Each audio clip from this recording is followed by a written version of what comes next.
Olá, alunos do SESG, aqui é o professor Herbert Santos falando com vocês, né?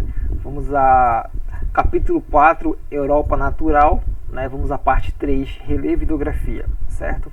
Aula do 9º ano, à distância por conta da pandemia do Covid-19. Vamos lá.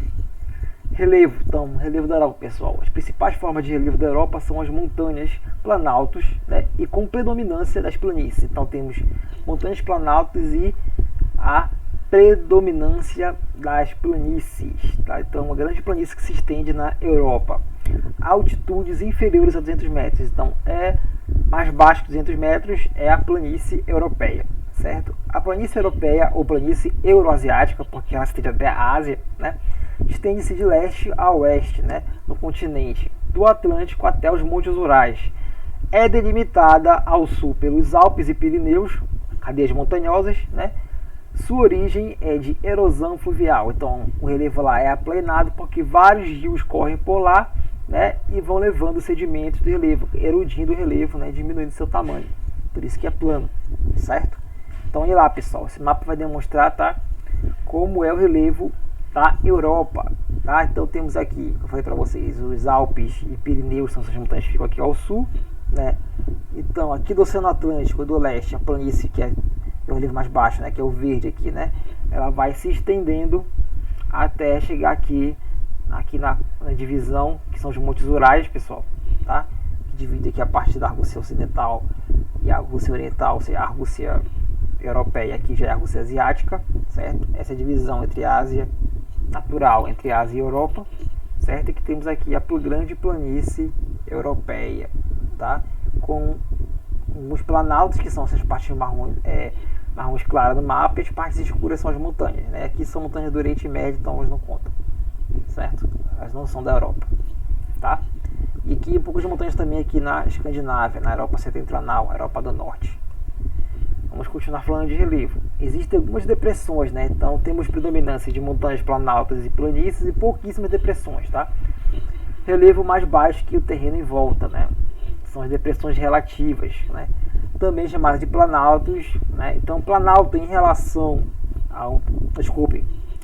Então, uma planície em relação ao planalto é uma depressão relativa, porque ela em relação ao planalto ela é mais baixa, né? E o planalto em relação à montanha, que é mais alta, é uma depressão relativa, porque em relação à montanha ele é mais baixo, né? Na Europa existem apenas duas depressões absolutas, né? Ou seja, depressões que são realmente mais baixas que o nível do mar, né? Que são nos litorais holandês e no litoral do Mar Cáspio, né? São as únicas depressões que são reais na Europa, né? O litoral holandês e o litoral do Mar Cáspio, tá? Os Países Baixos, como é realmente chamado, Netherlands em inglês, né? Nederlander em holandês, que é assim que se fala, né? São os Países Baixos, né? Holanda é apenas uma parte, uma região, vamos dizer assim, dos Países Baixos, né? Como os portugueses de Portugal chamavam os Países Baixos de Holanda, né? Hoje no Brasil chama de Holanda também, mas o nome certo é Países Baixos. É como a gente chamasse, por exemplo, o Brasil de nordestino, por exemplo. Se chamar o Brasil pelo Nordeste, chamar o Brasil de Nordeste porque é uma parte do Brasil, entendeu? Mais ou menos essa ideia, tá? Então os Países Baixos, pessoal, aumentaram seu território através do seu sistema de barragem e drenagem, avançando sobre o oceano, pessoal. Então eles drenaram a água do oceano, né? E a plataforma oceânica virou seu território, pessoal. Então o fundo do oceano, pessoal, é o seu território, tá? Então olha lá, através dessas barragens que eles faziam muito tempo atrás, né? No período medieval até, faziam grandes barragens, essa parte verde aqui, né? E drenavam a parte atrás delas, com os moinhos. Os moinhos conseguiam sugar a água, né? A força do vento fazia a água ser drenada através do sistema de polders, tá? Então por isso eles aumentaram demais, né? Aumentaram demais o seu território, tá? E por isso também que seu território fica abaixo do nível do mar, né? Se essas depressões se essas barragens caírem, eles vão para baixo d'água, a maior parte do seu território, né? Vamos continuando então. Agora eu vou falar um pouquinho de relevo mais específico. Relevo, formações antigas, tá? Formações ou dobramentos antigos, né? São formações de relevo que um dia foram montanhas, mas devido a milhares de anos de erosão se tornaram planaltos ou maciços, pessoal. Então, maciços são planaltos feitos de rochas cristalinas, tá? Rochas mais duras, vamos dizer assim, tá? Então, pessoal, formação antiga, o dobramento antigo foi uma montanha que nasceu muito tempo atrás mesmo, né? Milhares de anos atrás, né? E foi erodida por muito tempo pela chuva, pelo vento, pela neve, né? Tudo erodiu essa montanha e ela ficou tão baixa que não pode mais ser considerada uma montanha, e sim um planalto. Esses são as formações antigas ou dobramentos antigos, tá? São altitudes abaixo de 2.000 metros. Então, abaixo de 2.000 metros, né? E entre 2.000 metros, né? Entre 2.000 e 200 metros é um planalto, certo? Acima disso é montanha, abaixo é planície, né? O exemplo principal é o maciço central, tá? Aqui nós temos, pessoal, outro mapa que demonstra o relevo da Europa. E aqui nós temos, né, a grande planície e nela temos alguns planaltos. Por exemplo, aqui o planalto de Vardai, planalto central russo, que é esse que eu falei para vocês ainda agora. Planalto do Volga, né? São esses planaltos aqui. Eram montanhas, mas erodiram, certo? Agora, relevo. Dobramentos modernos, pessoal, tá? Vamos dizer assim, são montanhas um pouco mais novas, porque são antigas, porque o tempo geológico é muito diferente do nosso, né? Ainda milhares de anos, né? Dobramentos modernos, chamados de montanhas também, são formações de relevo que se formaram na era geológica cenozoica, né? E não sofreram muita erosão. Então são montanhas que se formaram há pouco tempo. Como assim se formaram, né? As placas tectônicas se encontram uma com a outra, né? E uma é levantada sobre a outra e o relevo vai crescendo, né? Então se tem montanha, tem placa tectônica se movendo ou ela se moveu um dia, tá? Os principais cadeias de montanhas da Europa, né, são os Alpes, né, na Europa Ocidental, mas também na parte do sul da Europa, os Pirineus, né, no sul da Europa também, né, e as montanhas da Escandinávia, que fica no norte da Europa, né, são as principais cadeias montanhosas da Europa, certo? Ainda vai destacar alguns vulcões que existem na Europa, existem muitos vulcanópolis, pessoal, tá? A maioria deles inativo, né? O vulcão Santorini na Grécia, o Etna e o Vesúvio na Itália, pessoal, tá? Vamos voltar aqui para a gente ver, pessoal, tá? Então a gente pode ver aqui os Pirineus, né, na área aqui da Espanha, são montanhas que ficam na cadeia de montanhas que ficam na Espanha, certo? E os Alpes que ficam aqui na região central da Europa, né? Alemanha, tá? Um pouco da Itália. E aqui a Alpes aqui também fica aqui, olha, na parte da Grécia, tá? O Cáucaso, que já é quase Ásia, tá? E aqui ao norte nós temos os Alpes da Escandinávia, né? Aqui fica a Dinamarca, Noruega, Finlândia, tá? São os países da Europa setentrional, tá? E aqui na Islândia também tem um pouquinho de montanha, certo? Vamos prosseguir, tá? Então aqui a gente tem uma imagem do Monte Vesúvio, né? Itália. Se você vê alguma montanha sendo chamada de monte, quer dizer que ele é um vulcão, tá? Pode ser um vulcão inativo ou um vulcão ativo, tá? Vamos passar agora para a hidrografia, os rios, né? Então, as grandes montanhas europeias dão origem aos principais nascentes dos rios, né, pessoal, no continente, através do derretimento de gelo ou as águas subterrâneas, certo? Então, assim como o Rio Amazonas nasce do derretimento do gelo das cadeias montanhosas e dos Andes, né, os rios europeus, que são um pouco menores, bem menores na verdade, nascem das montanhas, do gelo que derrete das montanhas, certo? Os principais rios correm pela grande planície, como vocês viram ali nos mapas anteriormente, tá? O rio Volga corre da Rússia, né?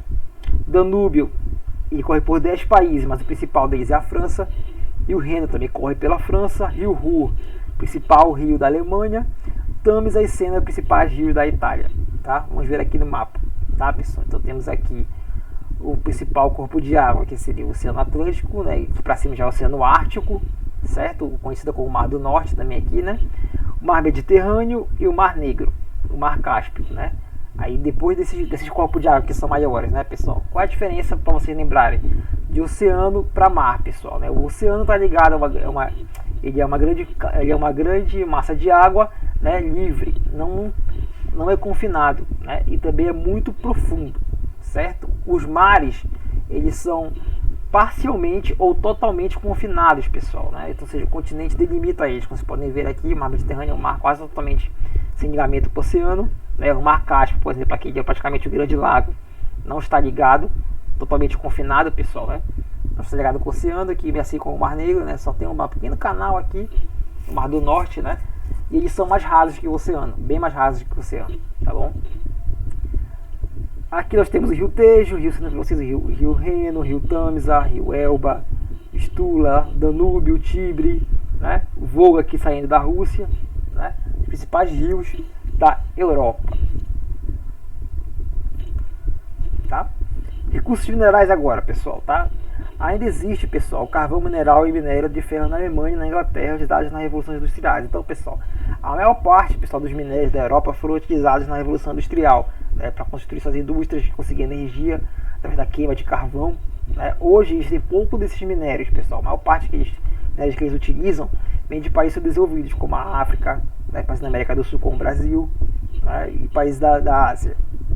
Né. A França ainda explora a bauxita e o ferro, né, a bauxita é origem ao alumínio, né, e o petróleo e o gás natural que ainda existem na Europa são fornecidos pela Rússia e pela Noruega, os principais produtores de petróleo desse país, ou desse continente. Tá? Energia renovável, pessoal. Né? Então, como eles já gastaram a maior parte dos seus combustíveis fósseis, pessoal, né? A energia na Europa está sofrendo um pouco de, vamos dizer assim, de colapso. Vamos dizer assim, ela está ficando meio ruim, está acabando. A Europa utiliza-se de barragens hidrelétricas como a do Brasil, né, que não são muitas. Energia nuclear, né, fissão nuclear que gera o lixo nuclear, que é muito nocivo à natureza. Né? Combustíveis fósseis que queimam, né, como petróleo e gás natural, vão para a atmosfera e causam efeito estufa artificial e aquecimento global. O fim da camada de ozônio também, no buraco na camada de ozônio, como petróleo e gás natural. Né? Mas ainda assim tem uma demanda por energia, ou seja, eles precisam de energia, demanda aquilo que você precisa, certo? A saída foi apostar em energias renováveis, ou seja, aquelas que são mais limpas, não afetam a natureza, né? Ou pouco afetam, como a eólica, que é a energia do vento, né? E a maremotriz, que pega a energia das ondas e da maré, tá bom? Vamos ver aqui a energia eólica, né? Grandes ventoinhas que recebem o vento do mar na Dinamarca, na Europa Setentrional, né, pessoal? Então aqui a gente vai encerrar nosso capítulo 3, Europa Natural, né? Nos vemos no próximo capítulo, na próxima semana. Façam os exercícios e até a próxima.